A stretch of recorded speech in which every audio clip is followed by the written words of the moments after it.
Many years ago, maybe 12 years ago, I went to my friend's office on Sunset.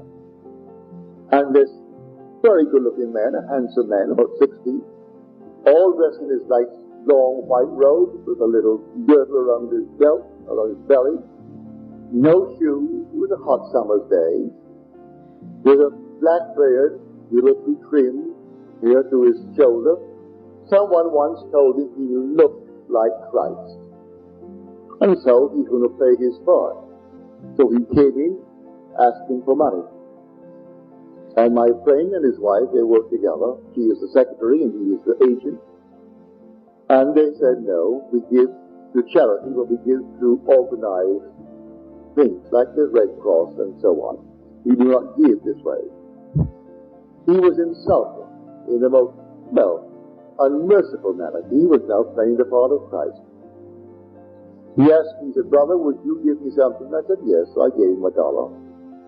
He thanked me. He pronounced a blessing upon them, a curse upon them. He is Christ. So my friend said to me after he left, why did you give him $1? I said, I go to a picture and I spend $3, $3.50 for a show. This is funnier. This is far more amusing. It was just a thing. What's $1? Let him go out and have himself a sandwich for his $1 or whatever he wants. But here someone someday misled him.